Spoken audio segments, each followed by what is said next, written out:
Bonjour, je m'appelle Julie Artis, je suis Chief Happiness Officer et facilitatrice en bien-être au travail. J'ai lancé ce podcast dans le seul et unique but de vous aider à devenir acteur du bien-être au travail.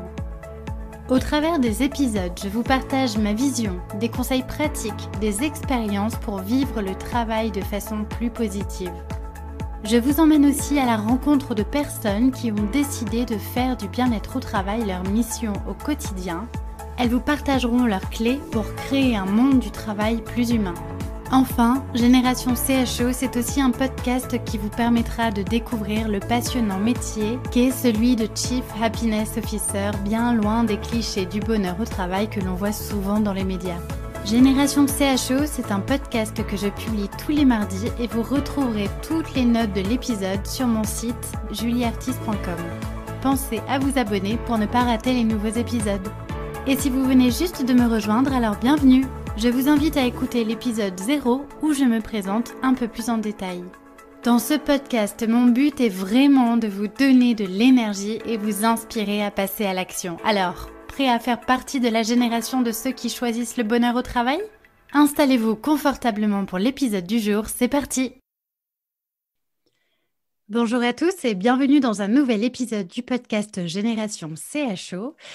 Si je vous disais que l'authenticité au travail pouvait être un vecteur de notre bien-être, qu'est-ce que vous me répondriez ?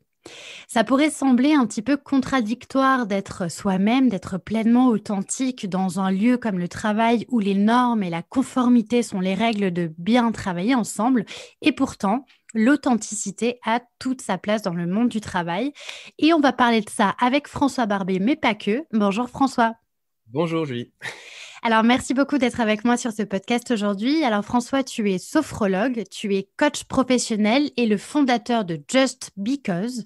Tu es aussi un peu, on pourrait dire, un Chief Happiness Officer dans l'âme. Tu es expert en qualité de vie au travail. Tu te présentes aussi comme un libérateur d'authenticité professionnelle et personnelle. Alors, je dois dire que je suis particulièrement ravie de t'accueillir sur cet épisode parce que ça fait un petit bout de temps maintenant qu'on se connaît et qu'on s'était rencontrés. À l'occasion d'ailleurs des journées internationale du mieux-être au travail qui avait lieu, donc c'était en 2019, si je dis pas de bêtises. Ouais, c'est exact. Ouais, même peut-être avant, je sais plus. Ouais, effectivement, ça fait bien longtemps.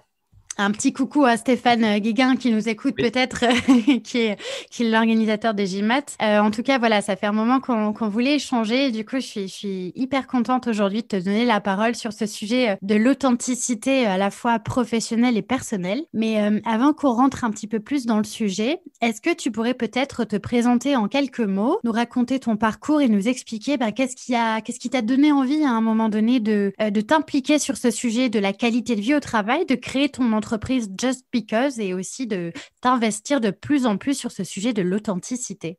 Oui, ben merci avant tout, encore une fois, Julie, de créer cette occasion de partage. C'est super et merci pour tout ce que tu fais. J'en profite au général et de tous les beaux podcasts que tu nous as fait. Ah, mais c'est pas moi, c'est vous les invités. C'est vous qui faites tout le boulot.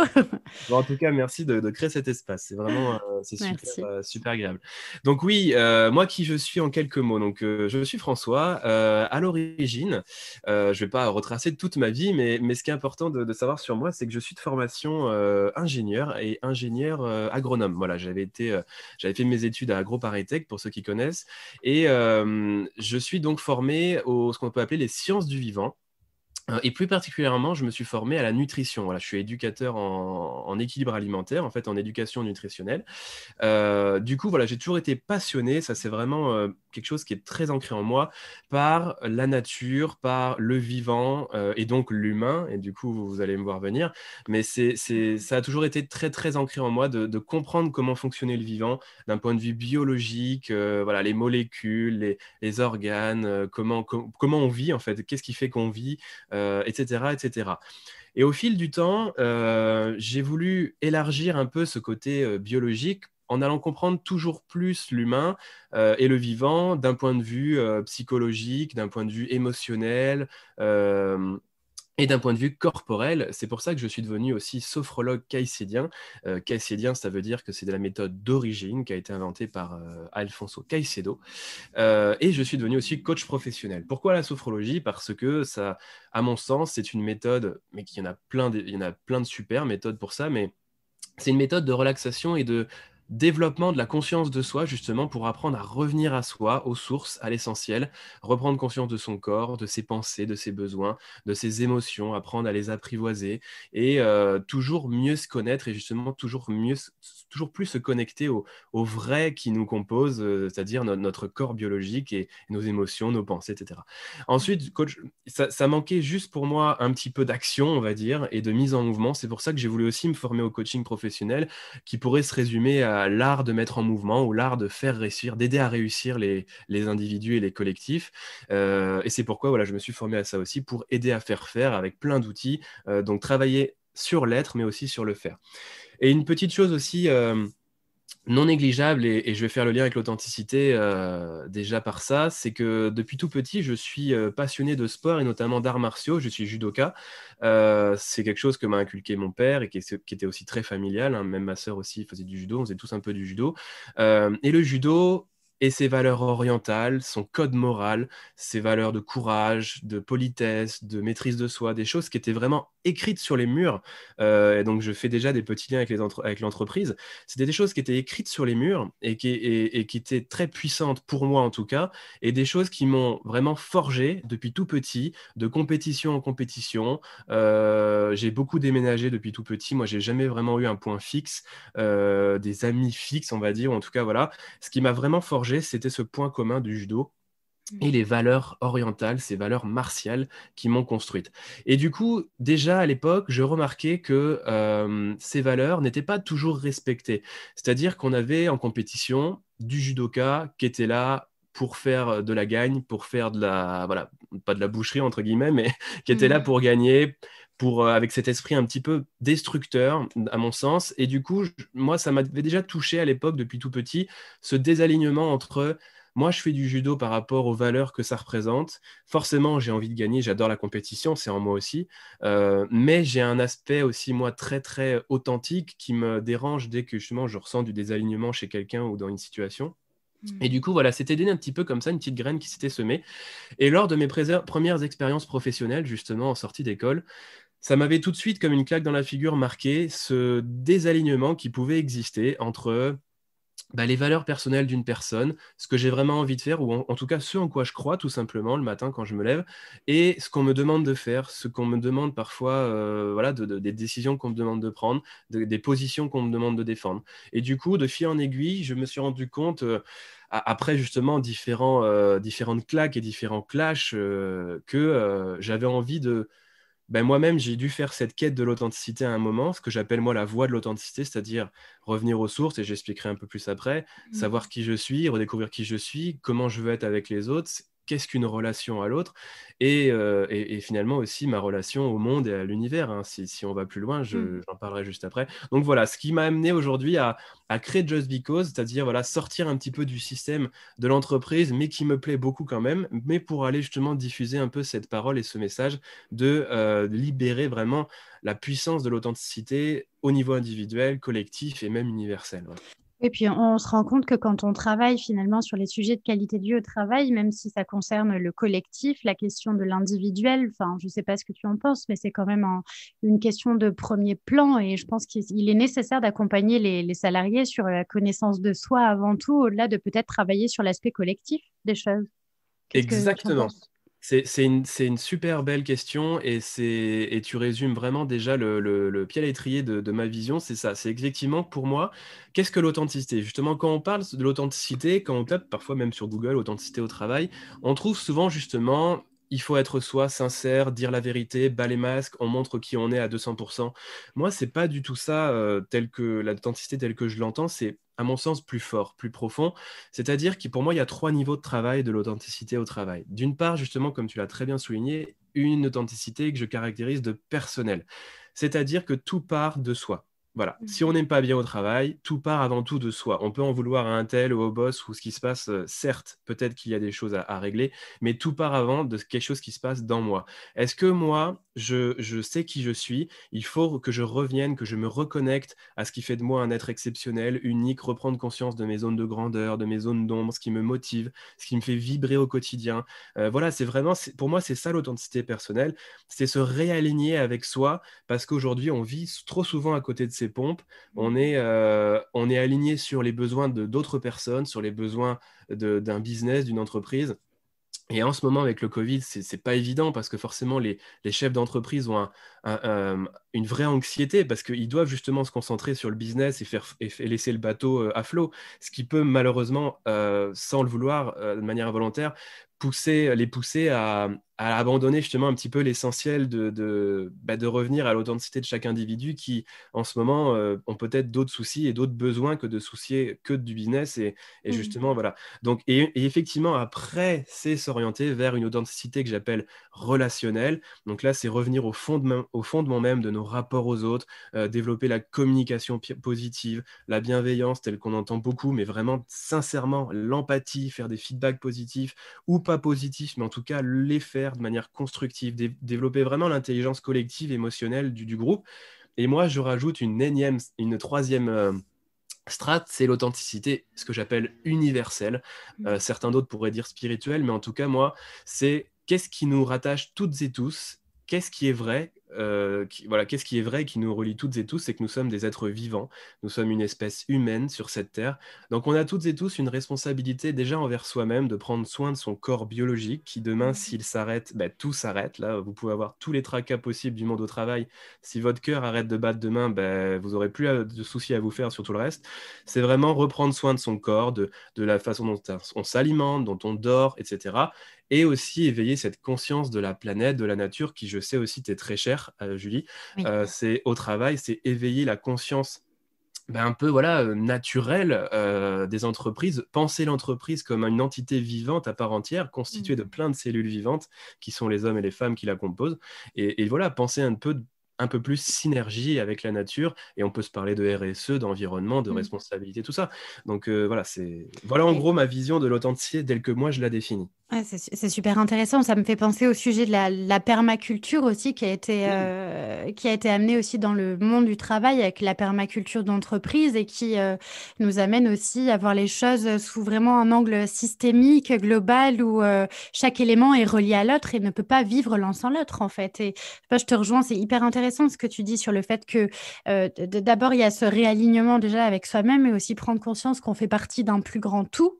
Et peut-être que d'avoir conscientisé davantage qu'on fait partie de ce grand tout. Alors toi, tu l'appelles authenticité relationnelle, même universelle et même spirituelle. Moi, ça me parlerait. Je pense que même au plus tu es connecté à cette authenticité universelle et au plus tu vas arriver finalement à te reconnecter encore plus à toi, finalement.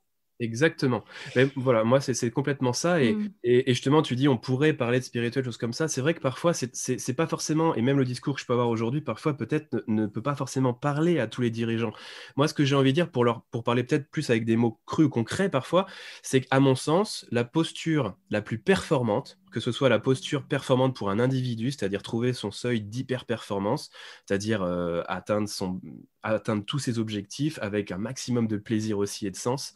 Et c'est d'avoir une posture justement authentique, vraie, pure, alignée et vraiment centrée sur qui je suis, en tant que groupe, qui on est, et en tant qu'espèce humaine, qui on est avant tout. Voilà.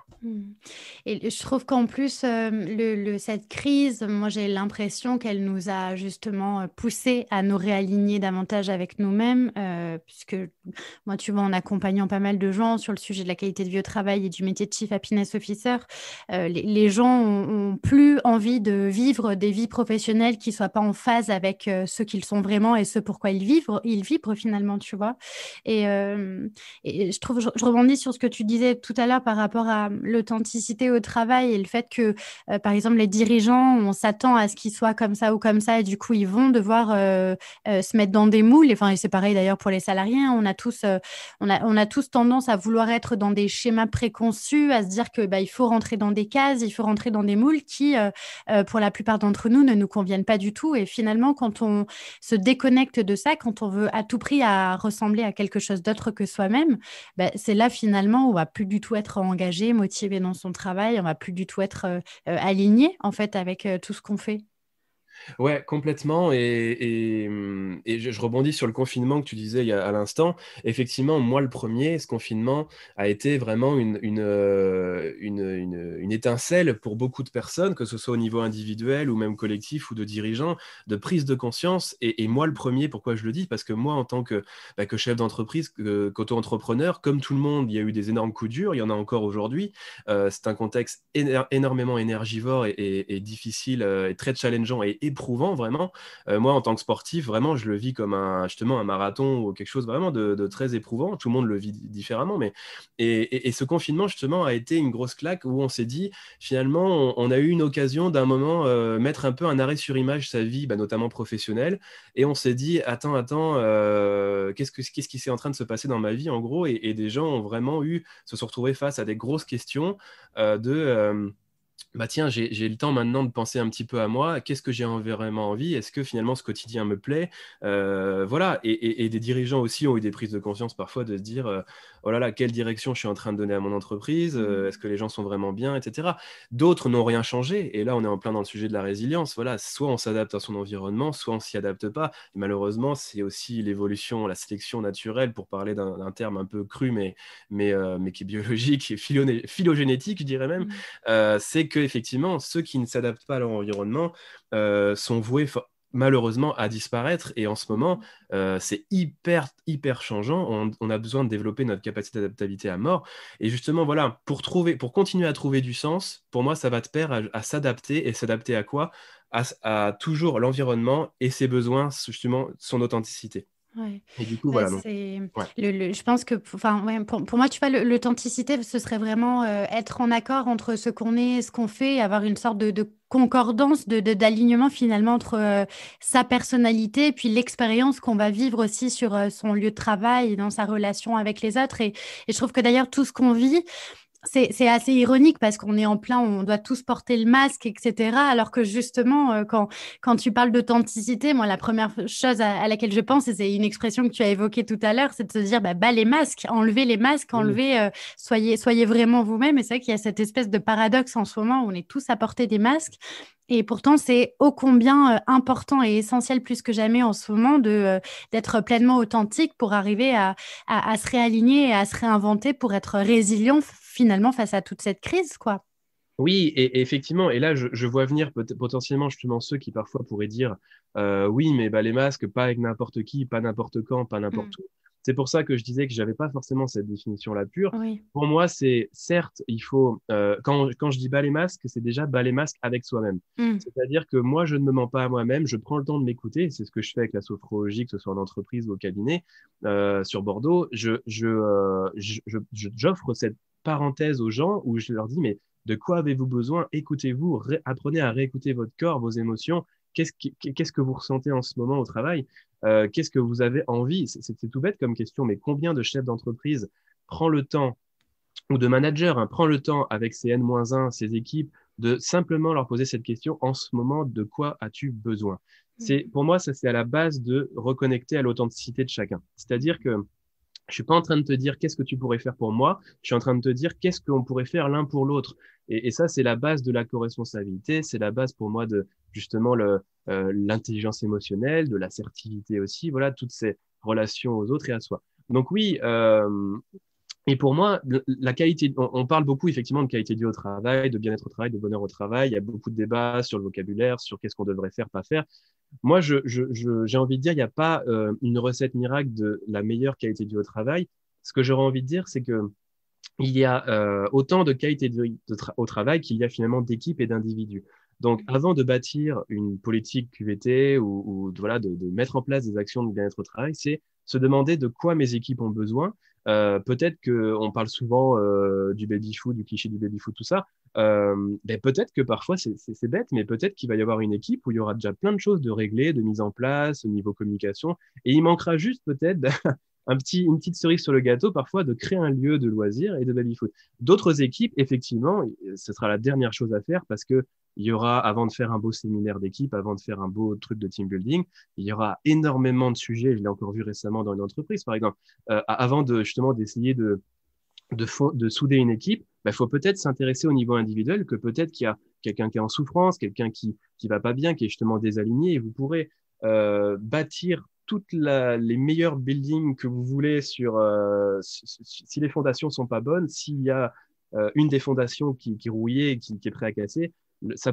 pourra pas être viable au durable. C'est pour ça que moi, je trouve que ça hyper capital et essentiel de revenir à l'authenticité de chacun, de demander aux gens qui ils ont envie d'être, qui ils sont, quelles sont tes forces, comment on peut les exploiter ensemble, qu'est-ce que tu as envie dans cette entreprise, au risque qu'il y ait un désalignement qui apparaît, hein, qui est mis à jour entre finalement, moi j'ai besoin de ça, l'entreprise ne peut pas y répondre. Voilà, c'est mieux pour tout le monde si on en arrête là. Enfin, si Ouais. Et justement, là où je trouve qu'on parle de qualité de vie au travail, c'est quand justement l'entreprise identifie des besoins au niveau des collaborateurs et que justement elle essaye de mettre en place des choses qui vont dans ce sens-là pour y répondre. Mm. Et je trouve que comme les émotions, tu vois, l'authenticité fait partie de ces sujets qui ont longtemps été tabous dans le monde du travail. Parce que voilà, enfin, on se disait probablement typiquement les émotions qu'elles n'avaient pas leur place, que c'était plutôt de l'ordre voilà, des relations personnelles, privées. L'authenticité, c'est aussi une façon de dévoiler ses croyances, ses forces, ses faiblesses, ses convictions, de se montrer à nu finalement. Et du coup, parfois, on peut encore avoir le sentiment que c'est pas l'endroit au travail pour véritablement s'exprimer tel que l'on est. Est-ce qu'aujourd'hui, tu as l'impression qu'il y a un éveil des consciences sur ce sujet-là et que l'authenticité, c'est un sujet qui touche davantage qu'avant, comme les émotions, où aujourd'hui, on parle de plus en plus d'intelligence émotionnelle. Est-ce que tu Ouais. as l'impression que ça évolue, ce sujet-là? Moi, j'ai l'impression que ça évolue. J'ai pas la visibilité forcément de ce qui se passe partout dans toutes les entreprises, Mm. mais en tout cas, au-delà du sentiment, c'est une certitude, c'est que pour moi, c'est le sens naturel du monde et de la vie. Il y a un modèle de coaching, pour ceux que ça intéresserait, qui connaissent, qui s'appelle la spirale dynamique, qui nous explique justement que les groupes d'hommes, la civilisation évolue à travers différents systèmes de valeurs, etc. À l'époque des guerres, on était très rouge, comme le dit le modèle, on était toujours voilà, la prise de pouvoir. Il y a eu il y a eu plein de choses qui sont développées. Ensuite, il y a eu une strate qui était plutôt verte, c'est-à-dire qu'on est devenu plutôt communautaire, respect de l'environnement. Aujourd'hui, on est vraiment, pour moi, c'est ce que nous dit Laloux d'ailleurs, Frédéric Laloux, dans son livre sur les entreprises opales, etc. C'est qu'à mon sens, on va, peut-être pas aujourd'hui, mais en tout cas, on y va doucement, et il y en a déjà. Et d'ailleurs, au GIMAT, on avait eu des super beaux témoignages de certains chefs d'entreprise qui y sont déjà, vers ces entreprises où on pense justement, d'un point de vue presque universel, on pense l'entreprise comme cellule vivante intégrée comme tu l'as dit tout à l'heure, voilà, dans notre monde, en fait. Voilà, pas comme source de business ou d'opportunisme pur. Certes, la finalité d'une entreprise, c'est de gagner de l'argent, mais voilà, pas n'importe comment, à quel prix et dans le respect de quoi et de qui. Donc oui, pour répondre à ta question, moi je trouve que c'est vraiment des sujets qui sont émergents, et en tout cas je trouve que j'ai l'impression que maintenant les chefs d'entreprise qui ne s'y intéressent pas ou qui ne se positionnent pas ou qui ne mettent pas en place les choses là-dessus passent à côté de quelque chose, et d'autres le font à leur place malheureusement, et du coup ils trouvent des avantages et une compétitivité justement supérieure. On le voit souvent et des chiffres le montrent, hein, que travailler sur la qualité de vie au travail augmente plein de belles choses, la productivité, la performance, etc. Donc oui, moi, je trouve que c'est hyper important. Par contre, effectivement, parce qu'en tant que sophrologue aussi, je serai toujours dans la protection de la personne, ne pas faire attention à son environnement. C'est sûr que dans l'environnement par exemple, si j'ai une équipe où il y a beaucoup de prise de pouvoir, de manipulation, des choses voilà, un petit peu perverses qui sont en train de s'effectuer, c'est sûr que je ne vais pas arriver lundi matin en disant voilà ce que je suis en train de ressentir, je suis en grande tristesse en ce moment, allez-y, profitez-en. Non, C'est ça, parce que ça nous rend aussi beaucoup plus vulnérables d'être complètement. authentiques. C'est Ouais. sûr, voilà, c'est pour ça que le bas les masques, j'aime pas trop forcément toujours Ouais, le je dire. comprends. C'est bas les masques avec déjà soi-même, savoir ce que je suis en train de ressentir. Mm. Et ensuite, une fois que moi, je me suis reconnecté à mon authenticité, effectivement, l'authenticité relationnelle, le collectif, il faut que ce soit un jeu où tout le monde joue du même instrument, on va dire. C'est-à-dire, et c'est là que le dirigeant a une place aussi importante pour impulser ça, c'est-à-dire que l'intelligence émotionnelle, le partage des émotions, ça se fait pas tout seul. Il faut que ce soit une chose qui se fasse en équipe, avec des vraies règles du jeu. Et c'est pour ça que parfois on le fait avec des coachs d'équipe. Et c'est là aussi que j'interviens. On peut faire des ateliers, ça m'est arrivé de faire des ateliers justement de feedback positif pour travailler le feedback positif entre les gens. Donc effectivement, il y a des règles claires pendant l'atelier. Voilà, on dit je, on dit pas nous ou on quand on s'engage, quand on engage sa parole et son point de vue. On respecte avec bienveillance, on critique pas les idées. Voilà, donc il y a plein de règles qui peuvent être mises en place selon l'équipe. Mais voilà, ça se fait pas n'importe comment, ça c'est clair. Mais par contre, oui. Pour moi, se couper de ses émotions, c'est se couper déjà du vivant, parce que les émotions font partie de notre être biologique. Donc, les écouter, c'est se couper d'un système d'information énorme, c'est se couper de ce que notre corps nous envoie comme message justement d'adaptabilité à notre environnement. Donc, c'est finalement se couper une partie de son authenticité et du coup, se couper une partie de son bien-être, de son bonheur et de sa performance aussi, quoi. Mmh. Et alors concrètement, pour ceux qui nous écoutent et qui aimeraient arriver à développer cette authenticité déjà pour eux et puis ensuite peut-être, pour leurs équipes ou pour l'organisation dans sa globalité, est-ce que tu aurais des astuces ou des bonnes pratiques à nous partager?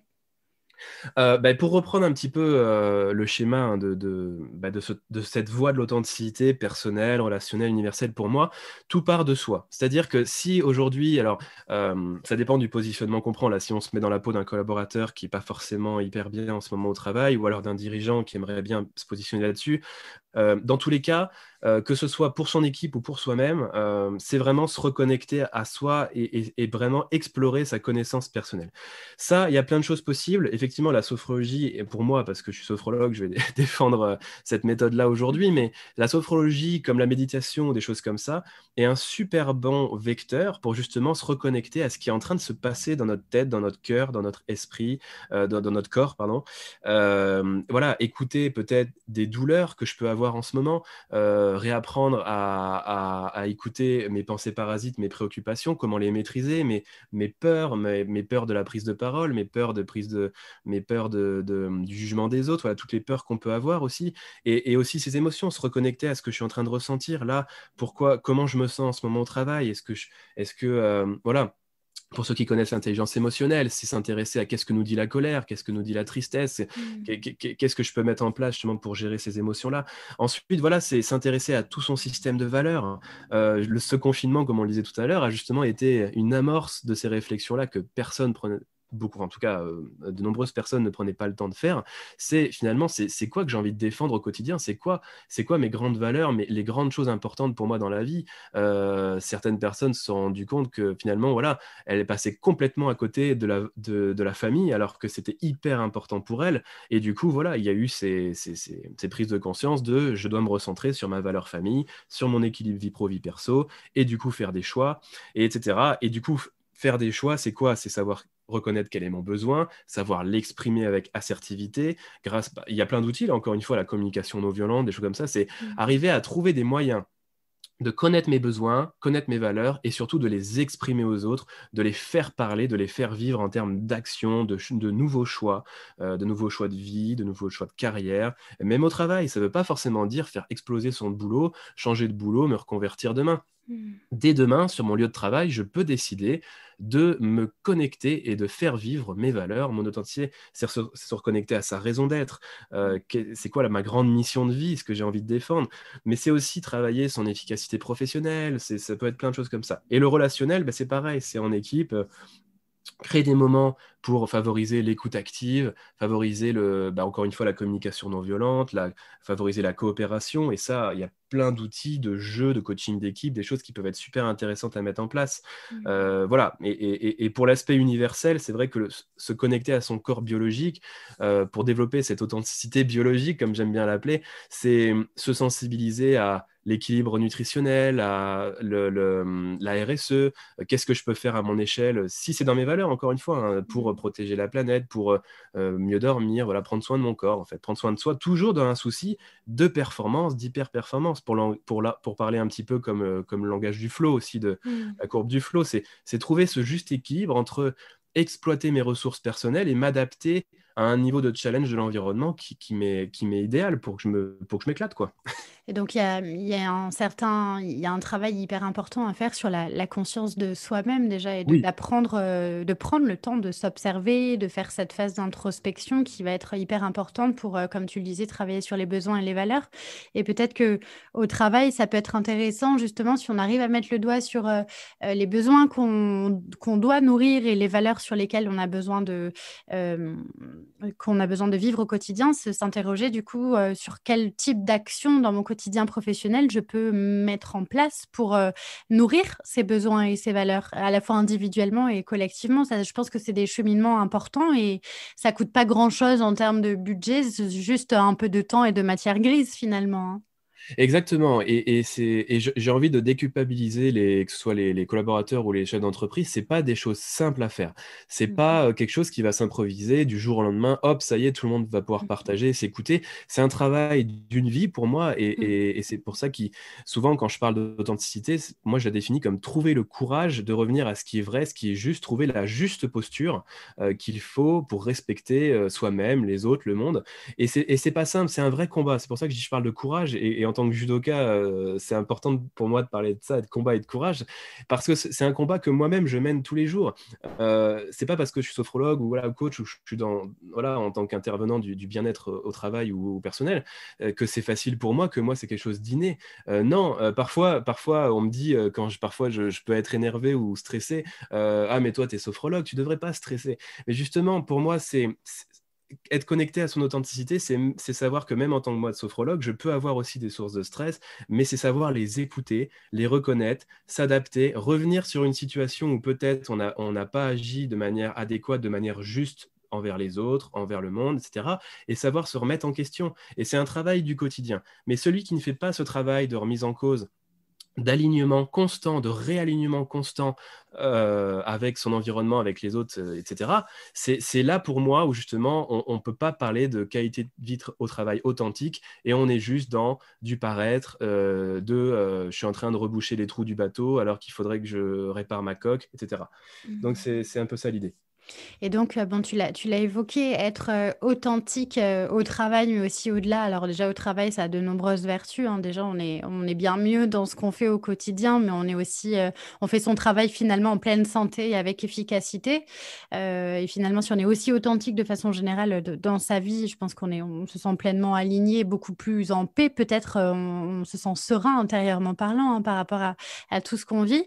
Mais est-ce qu'il y aurait aussi des freins par rapport à l'authenticité? Et alors, on a parlé tout à l'heure de vulnérabilité.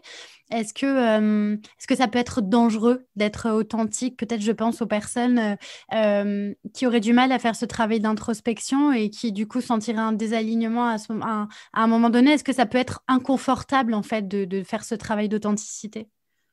Alors, je vais retourner un petit peu volontairement la question. Pour moi, ça peut être dangereux envers soi-même de ne pas l'être déjà. C'est-à-dire Oui.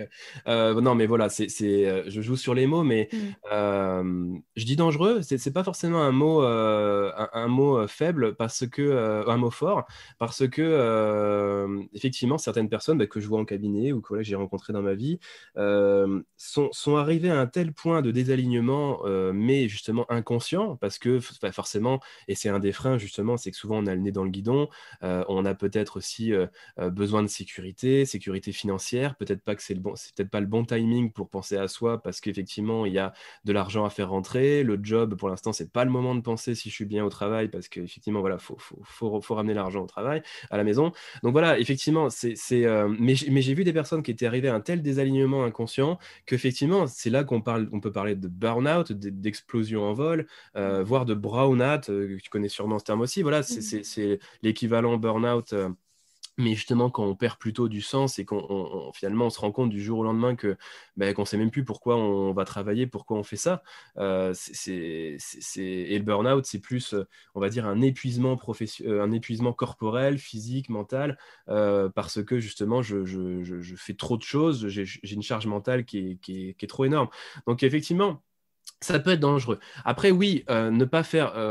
Enfin, pour moi, un travail sur soi ne sera jamais dangereux. Effectivement, après, c'est ce qu'on disait tout à l'heure quand on parle de se dévoiler, de montrer aux autres les choses comme ça, qui on est. C'est là où il faut faire attention à pas donner des armes, entre guillemets, à n'importe qui. Mais pour moi, être authentique, c'est pour le coup la meilleure arme du monde pour être heureux. Hein. C'est peut-être de bisounours de dire ça et parler de bonheur. Je sais que certains n'aiment pas parler de bonheur parfois et veulent jouer sur les mots. Mais pour moi, le bonheur, au contraire, il faut le dire. Et le bonheur, c'est quoi? Même s'il n'y a pas une définition, et je ne vais pas me lancer là-dedans, c'est justement arriver à réaligner constamment sa vie et ses choix au quotidien par rapport à qui je suis en train de devenir. Demain, je ne serai pas la même personne qu'hier. Et c'est s'adapter constamment. Et c'est ne pas regretter sur tous les choix qu'on a pu faire par le passé.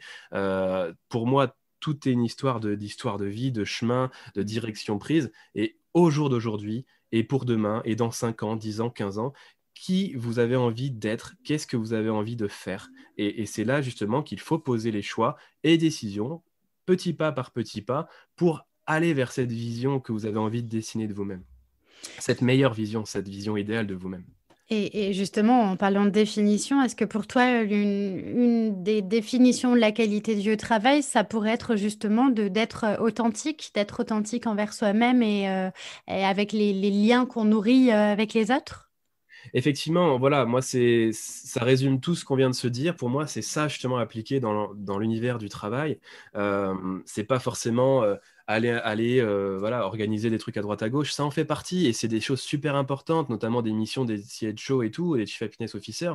Et c'est super important qu'il y ait des personnes aujourd'hui, et merci à toi d'en former justement régulièrement, des personnes qui vont dans les entreprises pour diffuser ces messages, être les garants justement, être l'impulsion qu'il se passe bien ce genre de choses, que les personnes ont la place pour justement se découvrir, mieux se connaître. Et justement, c'est ça pour moi la qualité du travail. C'est s'il y a pour moi un environnement de travail sain, positif, c'est un environnement de travail dans lequel j'ai ma place pour exister en tant qu'individu authentique avec mes valeurs, ce que j'ai envie de défendre, ce que j'ai envie d'exprimer, tout en respect et en alignement avec les valeurs effectivement des autres personnes, de l'entreprise, des valeurs qu'elle veut impulser. Voilà, s'il y a un désalignement, tant pis, voilà, la synergie ne doit peut-être pas se faire.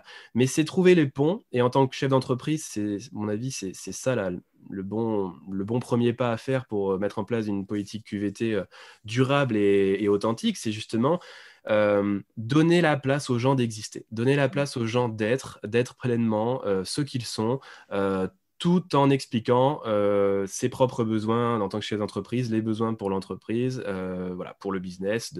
Et là, on est sur les fiches de poste, sur les missions de chacun, sur les objectifs à atteindre, etc. Mais il faut que ce soit forcément dans le respect des besoins individuels. Et ça devrait faire partie pour moi de tous les entretiens de recrutement, de toutes les évaluations annuelles. De quoi tu as besoin, qu'est-ce qu'on peut faire pour toi aussi, etc. Ouais. Et alors, je rebondis sur le sujet du Chief Happiness Officer et tu me donnes la parfaite transition puisque tu le sais, le podcast s'appelle Génération Oui. CHE pour l'acronyme Chief Happiness Officer. C'est quoi un petit peu ta vision de ce métier-là et est-ce que pour toi, un CHE typiquement aurait vocation à amener auprès des collaborateurs ce sujet de l'authenticité au travail?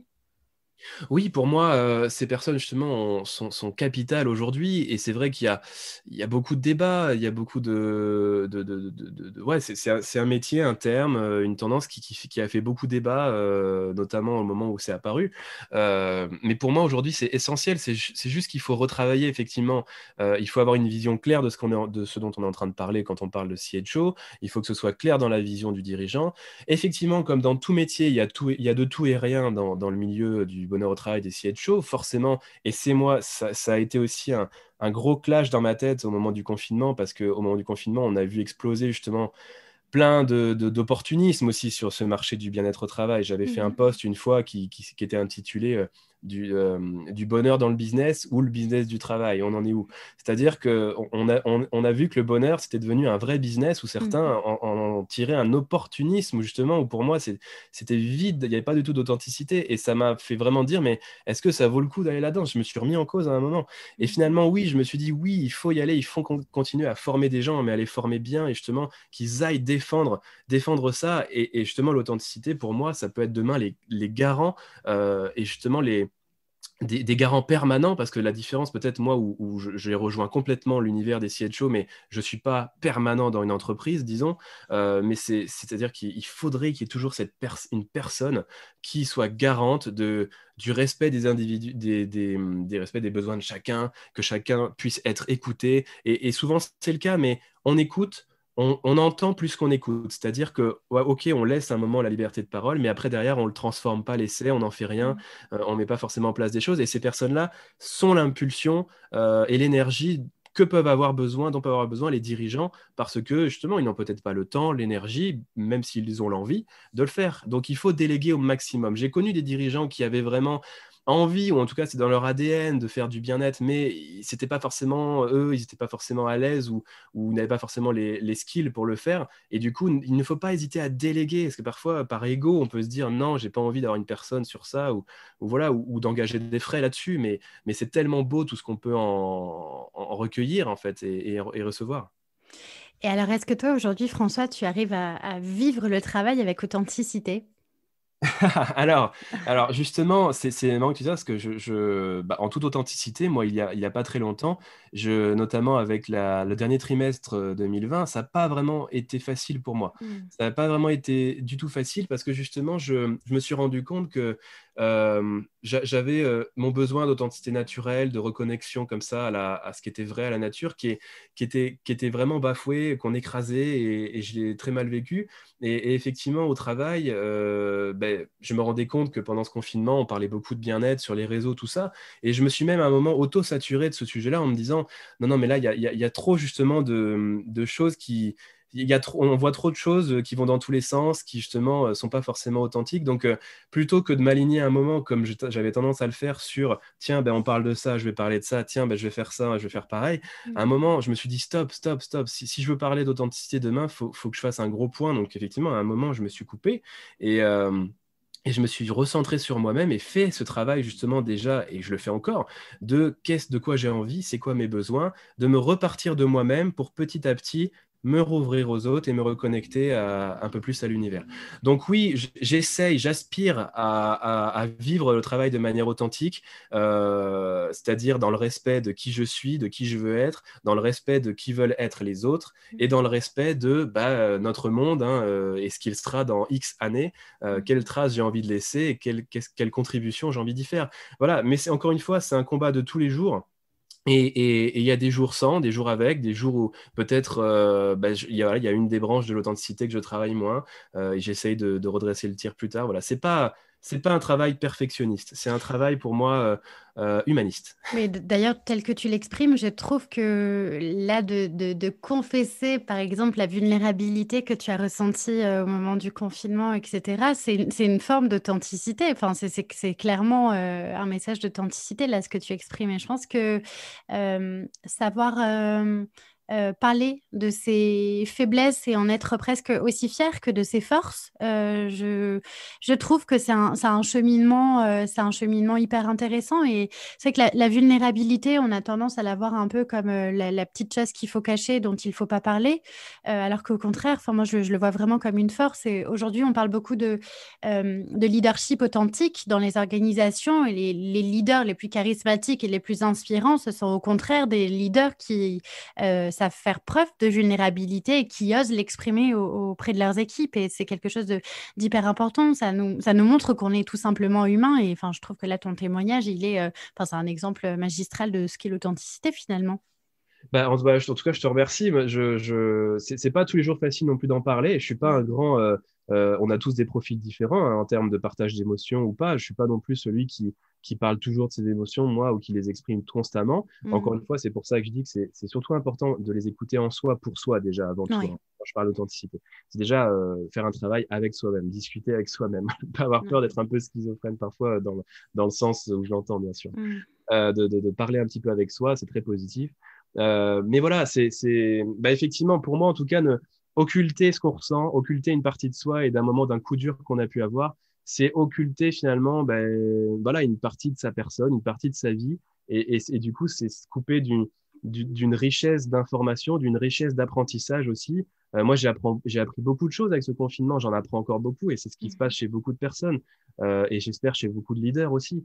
Et quand tu parles de leaders authentiques, c'est ça, pour moi, c'est des leaders qui savent écouter et qui savent raconter toutes les parties de leur vie, ou en tout cas celles bah, qu'ils ont envie de livrer quand même. C'est pas non plus un Mm. livre ouvert, mais Oui. qui ils arrivent aussi à parler de leur vulnérabilité et les coups durs pour justement les transformer en qu'est-ce que j'en ai appris moi, et et en quoi ça peut vous aider vous. Voilà, pour moi, c'est pas le leader qui, moi je sais tout, moi j'y arrive toujours. Et j'ai jamais eu de coup dur et si tu as un coup dur, t'as rien à faire dans mon entreprise, voilà. Parce que malheureusement, cet état d'esprit-là, on le voit. Donc c'est pas ça, voilà, c'est pour ça.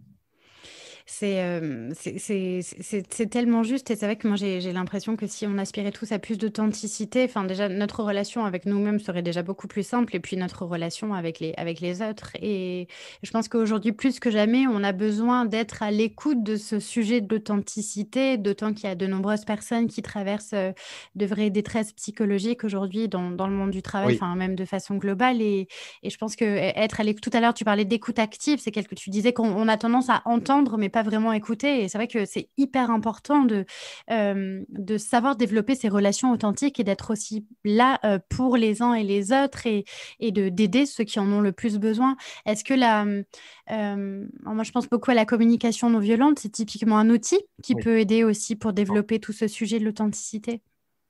Exactement, c'est un très très bel outil que j'utilise régulièrement moi en coaching d'équipe ou individuel pour aider les gens justement à exprimer davantage leurs besoins.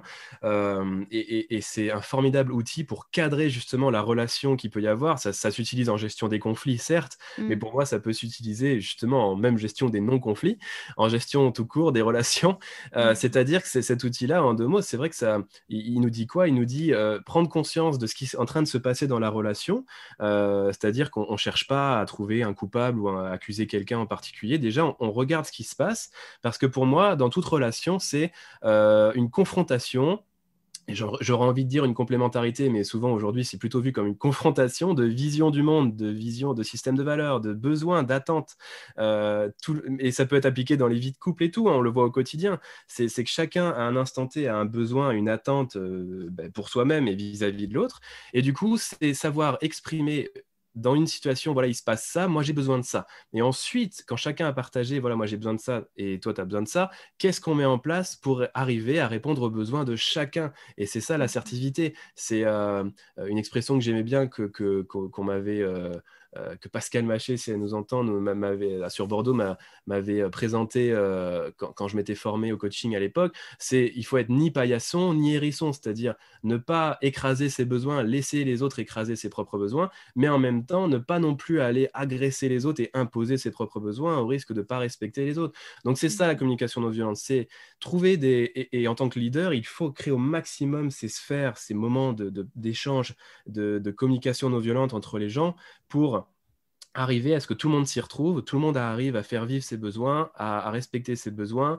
S'il y en a un qui a besoin davantage de liberté, eh ben, on va essayer de mettre en place des choses au quotidien pour qu'il se sente davantage libre, tout en respectant les besoins du manager qui a besoin de cadre, qui a besoin que les objectifs soient atteints, etc.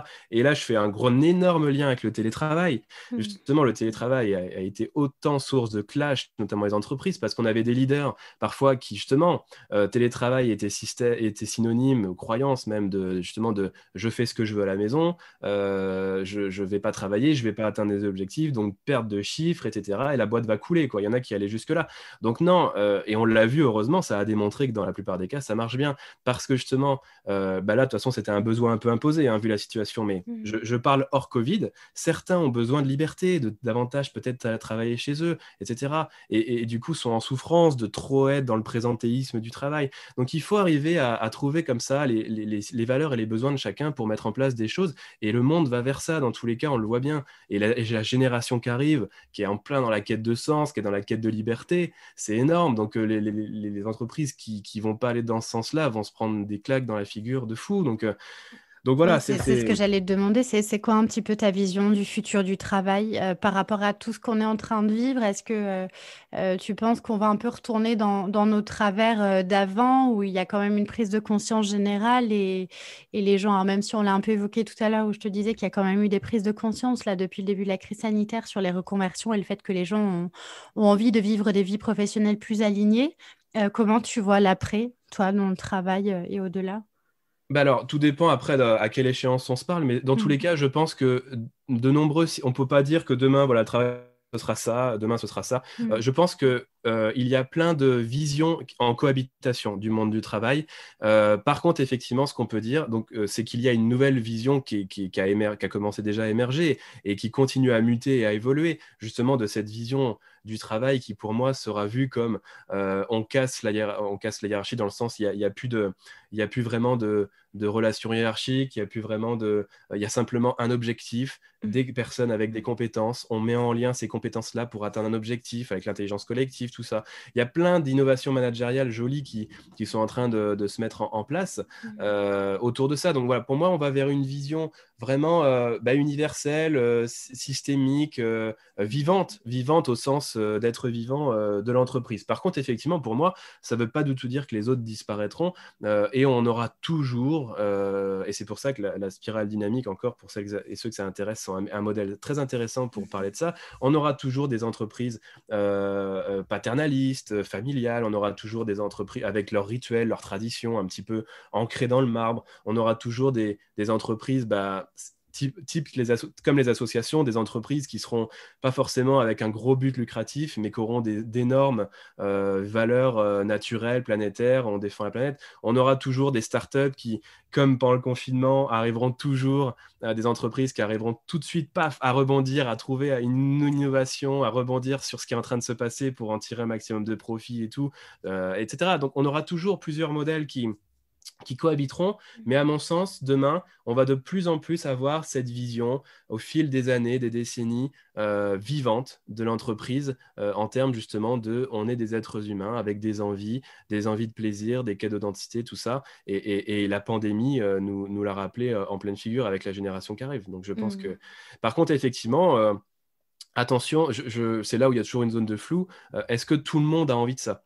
Justement, et c'est là encore pourquoi pour moi il y aura plusieurs modèles qui cohabiteront toujours, c'est que on parle beaucoup d'entreprises libérées ou d'entreprises comme ça où il y a beaucoup de bien-être et des choses mises en place, mais il y aura toujours des gens, et là encore il faut le respecter dans un souci d'authenticité, qui n'en ont pas besoin forcément, qui eux ont peut-être dans leurs valeurs, il y a le boulot, il y a la vie perso, moi je vais au travail pour travailler, pour ramener de l'argent, c'est pas forcément un besoin pour moi qui ait forcément plus de sens que ça, et voilà, et c'est ok, parce que Oui, mais justement pour moi, tu as tout à fait raison de le préciser, voilà. c'est qu'on peut trouver du sens ailleurs que dans son travail aussi. On n'a pas besoin de... Ouais. Exactement. Et justement, pour moi, si on parle d'authenticité, c'est aussi savoir que peut-être que mon équipe n'a pas forcément plus de besoin que je mette en place plus de choses que ça. Peut-être qu'elle est déjà très satisfaite. Voilà, c'est vraiment respecter, encore une fois, voilà, les attentes de chacun et parler de bien-être au travail. Ça ne veut pas forcément dire pour moi changer radicalement tout et forcément, enfin voilà, tu m'as compris. C'est pas forcément tout chercher à tout prix à chercher à mettre du sens à droite, à gauche. Non, c'est tout le monde a des attentes, envie de plaisir, et d'autres ont d'autres valeurs, etc. Oui, c'est ça. Mais c'est pour ça qu'être à l'écoute de ces besoins individuels, déjà, c'est un premier pas, je pense, pour être au clair de ce qu'on veut et ce qu'on recherche personnellement dans ce qu'on fait. En partage d'outils, alors la spirale dynamique, je ne connaissais pas du tout. Donc, merci pour ce partage-là parce que j'irai creuser ça. Moi, sur le sujet de l'authenticité, j'avais envie de partager un outil. Peut-être que tu le connais, c'est l'Anti-Sava. Alors, initialement, c'est un jeu de cartes qui a été créé par les Joyeuses Audacieux. Alors, j'avais fait un épisode de podcast avec elle, notamment Lily Gros, il y a assez longtemps. Les Joyeuses Audacieux, c'est un collectif qui travaille justement sur ces notions de se reconnecter à soi, à son humanité profonde, travailler aussi sur l'audace au travail et toutes ces questions d'authenticité. Et pour ceux qui nous écoutent, il y a un outil qui est très sympa qu'elles ont créé et vous pouvez le trouver sur antisava.fr. C'est un générateur de conversations authentiques et comme outil pour commencer à amener ce sujet de l'authenticité au travail, c'est assez sympa. Alors, si tu ne connais pas François, tu iras voir aussi. C'est antisava.fr, comme ça se prononce. Et c'est assez sympa ce qu'ils font. Oui, je vois ce que tu veux dire. Je ne l'ai pas personnellement, mais oui, et c'est super intéressant d'ailleurs. Le concept, j'aime beaucoup parce que j'en parlais encore l'autre jour sur les réseaux. Souvent, justement, effectivement, on commence toujours par salut, ça va, ou nos mails, j'espère que tu vas bien. C'est très bien, et moi je suis le premier à le faire, mais souvent, je trouve que c'est très parlant déjà au moment où on l'écrit, cette phrase. Vous y penserez toutes et tous au prochain mail que vous allez faire. J'espère que tu vas bien. Quelle intention vous y placez déjà là derrière? Est-ce que c'est juste, vous l'écrivez machinalement pour meubler votre mail, ou est-ce qu'à un moment, vous vous demandez en l'écrivant, est-ce que cette personne va vraiment bien en ce moment? Qu'est-ce qui peut se passer dans sa vie et comment je pourrais l'aider? Alors, je refais un lien avec les émotions juste je vais très rapidement là-dessus. Une personne m'a dit récemment, oui, mais attention, François, dans l'entreprise, il faut pas que ce soit non plus, c'est pas le lieu forcément, c'est pas le but final d'une entreprise que ce soit le déballage d'émotions ou un théâtre des émotions. Non, il faut toujours par contre le reconnecter à qu'est-ce que derrière vous allez en tirer en tant que chef d'entreprise, c'est-à-dire que les personnes, plus elles vont s'écouter et plus elles vont vous exprimer comment elles vont en ce moment, plus vous allez pouvoir déjà mettre en place des choses pour les aider et toujours par souci de performance encore individuelle et collective, c'est-à-dire voilà, de tirer le maximum de leur potentiel pour qu'elles se sentent hyper bien parce qu'elles sont performantes et elles sont alignées avec leurs sentiments de compétence, d'autonomie, etc.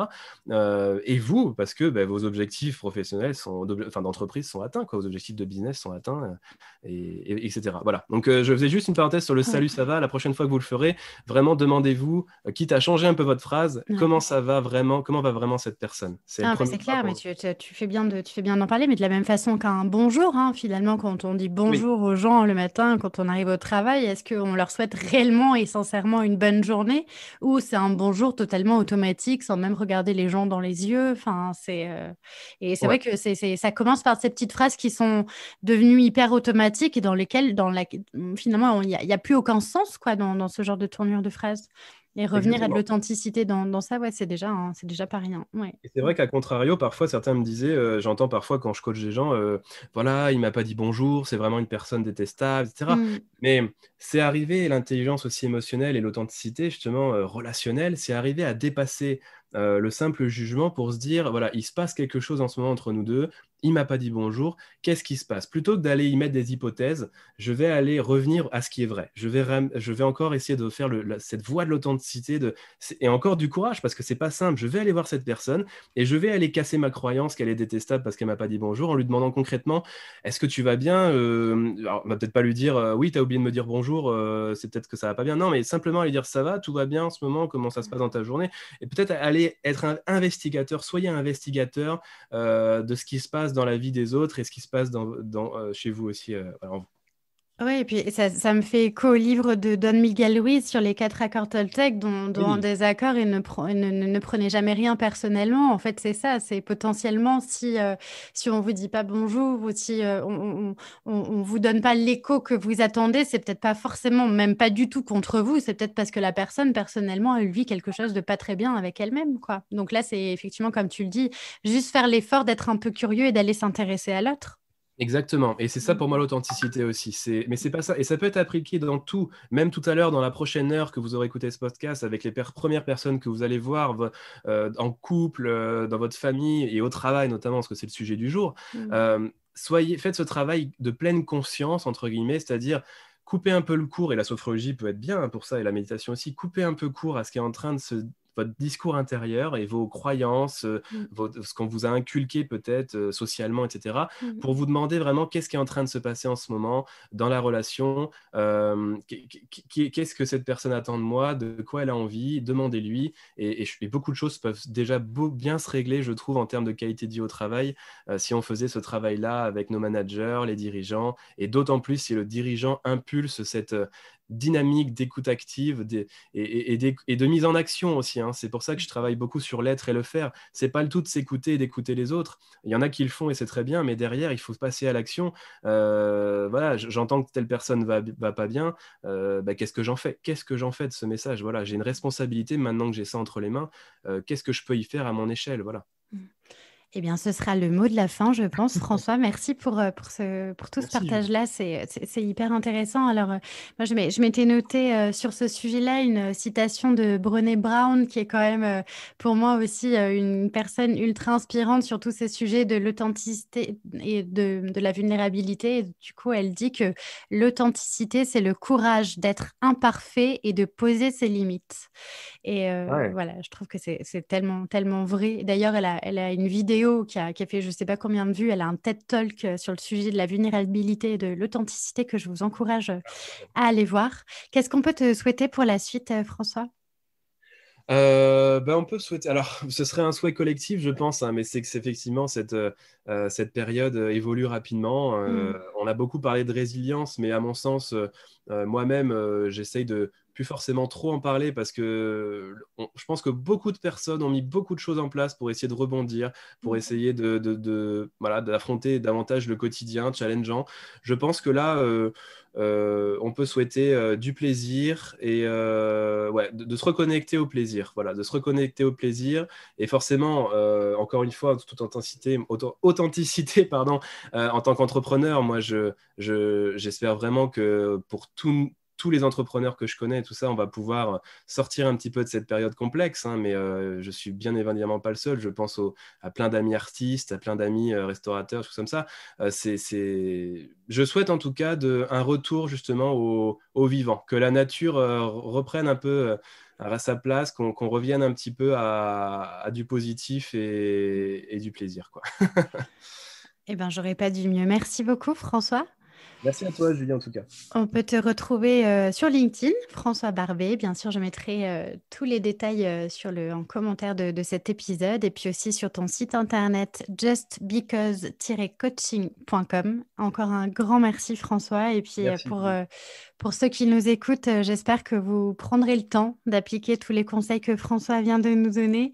En tout cas, moi, j'ai bien noté qu'il est urgent de développer non seulement son authenticité personnelle, mais aussi son authenticité relationnelle et universelle, voire même spirituelle. Merci beaucoup pour ce partage, François. Et puis, je te souhaite plein de joie pour le futur. Merci à Julie, à toi aussi, et merci à toutes et tous pour votre écoute et votre bienveillance, j'en suis sûr. Merci à tous et je vous dis à très bientôt pour un nouvel épisode du podcast Génération CHO et d'ici là, prenez soin de vous. Voilà, c'est tout pour aujourd'hui. Mille merci d'avoir écouté jusque-là. Une dernière petite chose avant de nous quitter. Si le podcast vous plaît, je vous invite à m'écrire un petit commentaire ou à me mettre 5 étoiles sur iTunes. Ça me fera très plaisir et c'est le plus simple pour m'aider à faire connaître le podcast et permettre à d'autres de le découvrir plus facilement. Si vous souhaitez me contacter, me poser des questions ou bien m'envoyer vos feedbacks, je serai ravie de vous lire et de vous répondre. Vous pouvez me retrouver sur les réseaux sociaux, sur mon compte LinkedIn à Julie Artis ou sur Instagram avec le pseudo Génération CHO. Un grand merci pour votre écoute et je vous dis à très bientôt pour un nouvel épisode.